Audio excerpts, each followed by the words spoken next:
जा पाती, लेकिन मैं लंगड़ी हूँ। गुड़िया बेटी, क्या आपको भी बेर खाने हैं? हाँ मम्मा, मेरा दिल तो बहुत है, मगर मैं लंगड़ी हूँ। मेरी बेटी लंगड़ी है तो क्या हुआ, उसकी माँ तो स्वस्थ है। चलो आज मैं आपको बेरी के पेड़ पर ले जाती हूँ। आप भी जग्गू कुक्कू की तरह डाल पर बैठकर खूब बेर खाना। अब जल्दी चलो। फिर एक टोकरी में गुड़िया को बिठाकर मम्मा चिड़िया भी घर से बाहर चली जाती है। खट्टा मीठा बेर है, दिल कर रहा है इसकी गुठली भी खा जाऊं। नहीं जग्गू, गुठली नहीं खाना, बेर बहुत है, तुम बेर को ही खाओ। मैं तो कुछ बेर अपने घर भी लेकर जाऊंगा।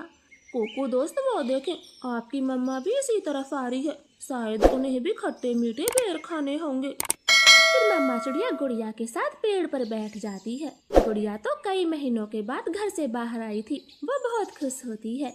यहाँ कितना अच्छा लगता है, खुला आसमान, चारों तरफ पेड़ पौधे और ताजी ताजी हवा।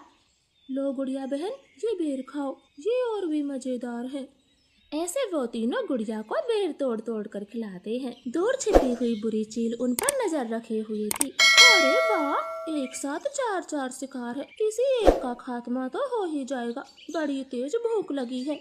फिर वो बुरी चील धीरे धीरे बेरी के पेड़ तक पहुंच जाती है और एकदम से उन्हें घेर लेती। जग्गू और कुक्कू तो डर के मारे मम्मा चिड़िया के पीछे छिप जाते हैं। सब ऐसे ही खड़े रहो, अगर एक भी भागा तो कच्चा चबा जाऊंगी, बड़ी तेज भूख लगी है मुझे।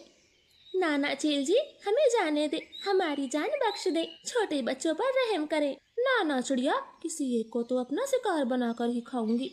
चील उनके सामने बैठी थी, तभी धीरे से जग्गू कौवा कुक्कू के कान में बोलता है। कुक्कू दोस्त, इस चील को गुड़िया को सौंप देते हैं, वैसे भी गुड़िया लंगड़ी है, ये जी कर क्या करेगी, कम से कम हम तीनों की तो जान बचेगी। जग्गू की ये बात सुनकर कुक्कू तुरंत अपनी माँ से बोलता है, मम्मा मम्मा, गुड़िया को यहीं छोड़ दो और चलो यहाँ से, हम अपनी जान बचाते हैं। हाँ भाई, ये भी ठीक है, मेरा काम इस लंगड़ी चिड़िया से ही चल जाएगा, तुम सब चले जाओ। चील ने इतना कहा ही था कि तभी रानो चिड़िया जोर से चील को धक्का मारती है और पेड़ से नीचे गिरा देती।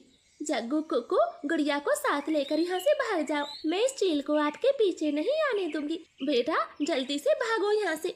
इतना कहकर रानो चील पर हमला कर देती है और जग्गू और कुक्कू टोकरी लेकर वहाँ से भाग जाते हैं। चिड़िया और चील में काफी देर तक लड़ाई होती है और आखिर में चील रानो को जान से मार देती है। मरगी, छोटी चिड़िया मरगी, मुझसे लड़ने चली थी, अब तेरा मांस में मजे से खाऊंगी। कुक्कू भाई, मम्मा अभी तक घर नहीं आई। मम्मा को चील ने मार दिया है, वरना वो अब तक आ जाती, क्या जरूरत थी मम्मा को वहाँ ले जाने की। भाई, अगर हम वहाँ न होते तो वो बुरी चील आपको खा जाती, आप ऐसा क्यों बोलते हो? नहीं, हम चील के हाथ कभी ना आते, वो तो तुम साथ में थी, इसलिए मम्मा ने चील से लड़ाई करने की सोची। तुम लंगड़ी थी ना, माँ को तेरी वजह से मरना पड़ा, अब तू ही माँ की हत्यारन है, समझी? ऐसे कुक्कू तो गुड़िया को ही दोषी ठहराता है। अब गुड़िया का ध्यान रखने वाला कोई नहीं था। कुक्कू सारे सारे दिन बाहर घूमता फिरता, वो लंगड़ी बहन का बिल्कुल भी ख्याल नहीं रखता, चाहे वो भूखी हो या फिर प्यासी हो। भाई, सुबह से रात हो गई है, आप मेरे लिए कुछ खाने को नहीं लाए? जंगल में भोजन की कमी हो गई है, अपना पेट भरना ही बड़ा मुश्किल है, ऐसे में तेरे लिए दाना कहाँ से लाता? ऐसा बोलकर कुक्कू तो सो जाता है। गुड़िया को पूरी रात नींद नहीं आती, क्योंकि वो तो कई दिनों से भूखी थी। मम्मा मम्मा, अगर आज आप जिंदा होती तो मेरा कितना ख्याल रखती, अब तो मुझे भी भूखा सोना पड़ता है, मैं क्या